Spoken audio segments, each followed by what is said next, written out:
Yo, what's good and God bless. It's your boy Sick, and I am back for another Bleach Rebirth for Souls video for you today. Yes, we got some new gameplay info talking about the mechanics of the game. Give us an even deeper dive into the mechanics than the video.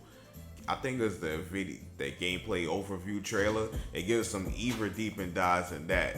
Um, but this comes from the Japanese official Bleach Rebirth for Souls website, and I'm gonna read some of the things off of the website while using the Google translation. If you use the Google translation, you get tons of information on the Japanese website in English, and you see what the mechanics of the game is going to be. They even explain some of the gauges, what are some of the moves, how you're supposed to attack, and so on and so forth.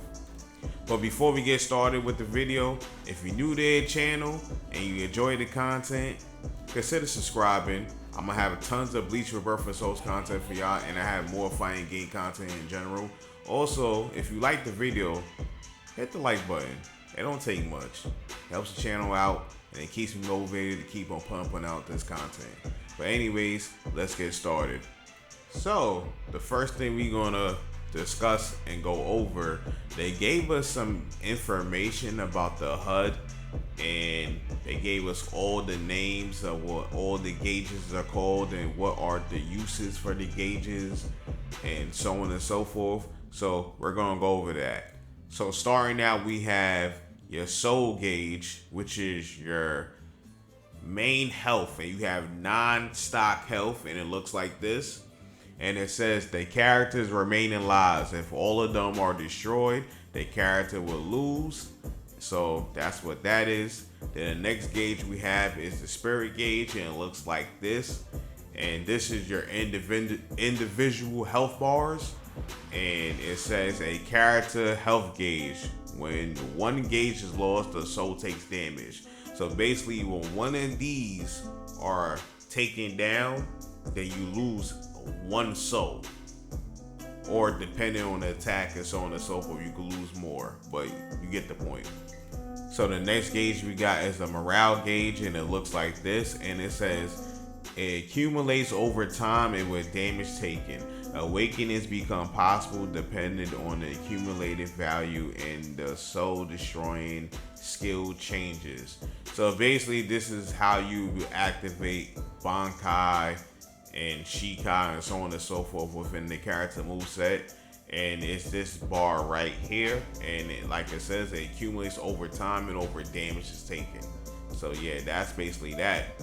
Next we got the guard gauge, and it's this gauge right here, and it says when you guard against your opponent attack, your gauge will be depleted. When the gauge is depleted, you will be unable to guard for a certain period of time. So there's a guard gauge in this game. You can't infinitely guard. Your guard can be chipped down, so remember that. So moving on from here, we got the spiritual pressure gauge, and the spiritual pressure gauge looks like this, and it says it accumulates by attacking the opponent and is consumed when using spiritual pressure techniques. So basically, when you attack, you gain meter, and when you use the spiritual pressure technique, you lose meter. That's basically it. And moved on from here, we got the reverse gauge, and it looks like this, and it says accumulates over time and is consumed when using reverse actions or walking techniques. So basically, this is a meter that just accumulates over time. Nothing else could get this up except time. And you gain access to like reverse actions, which is more of your defensive techniques, but sometimes it has some offensive techniques in it. I read that you can keep your attacks going, combos going, you could break combos, or you could use movement with it as well. So moving on, we're going to talk about some of the battle systems, and this is in Battle System 1. The basic action consists of 3 options: attack, break, and guard. The quickest way to win is to choose the most advantageous action based on your opponent's actions. So you have attack, break, and guard. So obviously attack is attacking, that's self-explanatory. Guarding is blocking attacks, and break break might be something where you're breaking the guard, right? So obviously it's going to be a rock paper scissors system when it comes to attacking, defense, and so on and so forth, where attacking may beat break and break beats guard and guard beats attacking. Hopefully it has that type of system. The break could be an armor move as well that breaks guards but then also beats attacks. And there's some games that's like that, and I hope it's not like that. I hope it's more of a attacking beats break. So maybe the break is basically like a grab, and you able to attack through the grab, and you could guard against attacking, but then you could obviously grab the guard. Obviously that would be the best way to do it. So moving on from there, the next part says, also because different characters and techniques have different effective distances and areas of expertise, it's also important to judge the distance between you and your opponent by making good use of steps, dashes, and walking styles. So this talks to the movement of the game. So it's not going to be a constant running around game like Storm. It seems like your movement is a little bit more restricted and you have to be more strategic in how you move. You have walking styles, dashes, and steps. So walking styles, I'm pretty sure it's going to be different from character to character. Like a character, Yoriichi walking style is going to be way faster than a character like maybe Kenpachi and so on and so forth. And then you have dashes. I'm pretty sure that's like the longer distance covered moves. And then you have steps where it's probably more side-steppable, where you move to the side and you make opponents whiff and you're able to punish your opponent. So moving on, the next part says there are two basic types of attacks. Quick attack is quick to come out and accumulate spiritual power easily. Flash strike deals high damage to spiritual particles and reduce the guard gauge. In addition, each character fights using unique attacks such as their own unique techniques. So it sounds like there's a 2-button attack system. It sounds basically like quick attacks and strong attacks basically, and I was kind of hoping for more. Hopefully there's combinations of the two when it comes to the inputs of the combos. Like you could do quick attack, heavy, or quick flash, quick combinations in something like that. Instead of it just being a 1-button press and just a directional movement, maybe it could be a 1-button press, directional movement into the other button as well. Who knows? This doesn't really explain much on how that will work, but you get the idea. Basically, quick attack gives you, it's quick, it's fast. You're going to be interrupting your opponent like this. Maybe it won't have as much range as other attacks. It won't do as much damage, but you get spiritual pressure or easily, where flash strikes do damage and guard damage against opponents who blocks a lot, and it do more regular damage overall. Okay, so the next part says, by accumulating spiritual power through basic attacks, character can use spiritual pressure techniques, special actions that are unique to each character. The key to victory is to make the decisions and negotiate according to the situation. Whether to increase spiritual power with quick strikes, to increase your action options, or to prioritize damage to spiritual particles with flash strikes.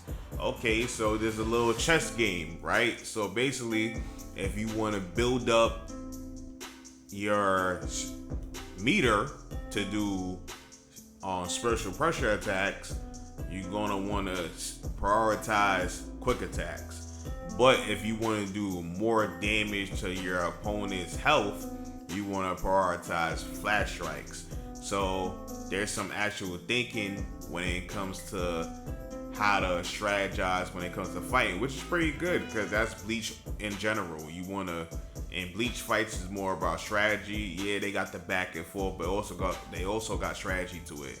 So that's pretty dope. So moving on from there, we're going to talk about the Battle System 3 part, which is about destroying the soul. and it says there are two main ways to use Kimetsu no Yaiba. This is Google translation. I don't know why it says that, but whatever. Which can directly destroy the opponent's soul, which is basically their lives.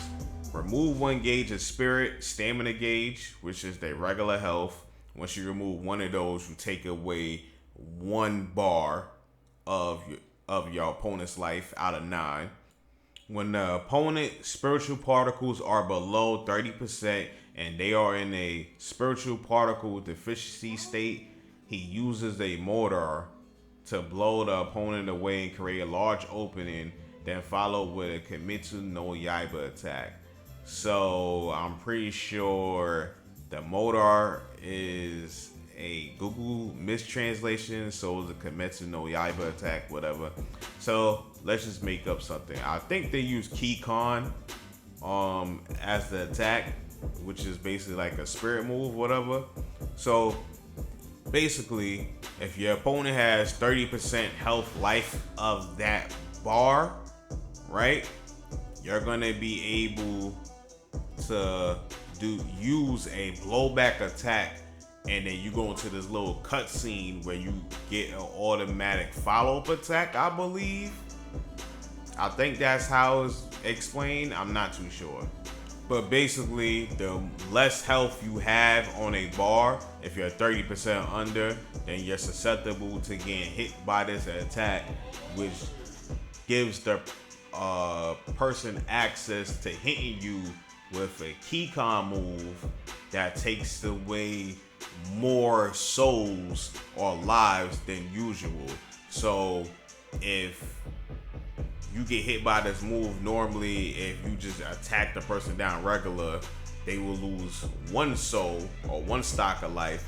But if they get hit by this move, they could lose 2, 3, 4, maybe even 6 stocks of life, depending if you're in an awakening state and so on and so forth. Moving on from there, it says also if your opponent guard's gauge is reduced to 0, a guard break state occurs, making it impossible to guard, creating an opportunity to land a mortar or a blowback attack or a soul destroying technique, even if the opponent is lacking spiritual atoms. However, if the method is not to reduce the opponent's spiritual particles by 1 gauge, the soul destroying techniques will be performed while the opponent's spiritual particles remain, so the number of souls destroyed will be reduced.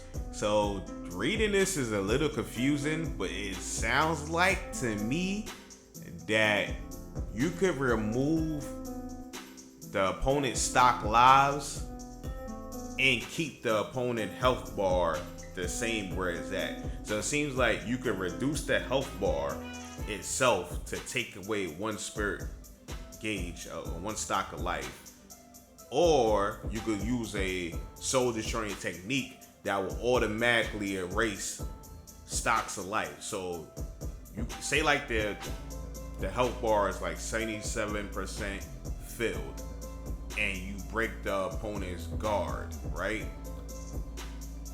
If you use a soul destroying attack, it could automatically take away 2 stocks of health while keeping that 1 individual health bar at 77. That's what it sounds like to me, and that's what I'm guessing.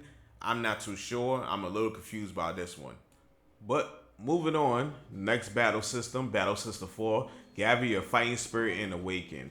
When a certain amount of fighting spirit accumulates during battle, awakening, Shikai, Bankai, soul release, etc. becomes possible. Awakening results in changes to actions and improved performance of various techniques, as well as an increase in the number of souls destroyed by soul destroying techniques. Even in a pinch, it becomes easier to aim for a 1-hit kill to turn the tide. So basically, this is your combat mechanic. This is how you gain access to your Shikais and Bankais. And while you're in these states, when you're doing soul destroying techniques, you would take more stocks of health than normal. So in the overview gameplay trailer, we seen something like this. We seen Byakuya and Bankai, and he did his Sembo Zakura Kageyoshi, and he was able to take away like either 4 to 6 stocks of health off of Ichigo. And then Ichigo did the same thing when he turned Bankai and he did a soul destroying move. He was able to take away 4 to 6 stocks as well. So the stronger you are in these awakening modes, the more stocks of health they're able to take away from the opponent, making comebacks possible in this game. And the next battle system 5, is the reverse actions. Use reverse action. By using reverse gauge, which accumulates over time, you can activate reverse actions. These are 3 types of reverse actions which have different effects depending on when they are activated. So you have Soul Reverse, which is yellow, and we see a picture of this on screen. And it says Spiritual Power Up, Spiritual Energy Recovery. Then you have Chain Reverse, which is red, Combo Continuation, Spiritual Power Up. Then you have Burst Reverse, which is blue, Cancel Enemy Combos, and Recovers Guard Gate. So we actually seen all of these actions in the gameplay overview trailer. We seen Byakuya use a chain reverse to cancel a move and to flow into attack Ichigo, and this supposedly actually make you stronger. So the chain reverse, which is the red reverse, makes you stronger. The soul reverse is what we see right here, is what Ichigo uses, and you get some health back. And here's right here is the burst reverse, but it doesn't really work out in that situation. But yeah, we actually see all 3 of the reverse actions in the gameplay overview trailer. But yeah, that's pretty much the end of the road of this video. That was all the new gameplay information that we had got from the Japanese website of Bleach Rebirth for Souls. And yeah, that's pretty much the end of the road for this one. That was all the details that was on the website, breaking down the mechanics in the game. And from what I'm reading, this game is looking to be really good. It's looking to be competitive, and I'm glad to see that Tamsoft company is putting they all into this game. They think of new and intuitive ways for you to fight in this game. There's multiple ways to win in this game, it seems. You could go the route of just chipping down at your opponent's health one by one, or you could look to use your soul destroying moves to take away multiple stocks of health, which is really good as well. So that's pretty dope, and I'm very excited for this game, and I'm hoping we get more character trailers soon. And you know I'm gonna cover all the character trailers that come out for this game. So that's pretty much it. Hopefully y'all enjoyed the video. If you did enjoy the video, please smash the like button. I greatly appreciate it. It helps the channel out a lot. Please, so if you on this, you watch this all the way through and you enjoy the content, hit that like button. Also, if you're new to the channel and you want more Rebirth for Souls content, hit the subscribe button. But anyways, hope you have a nice day. Peace.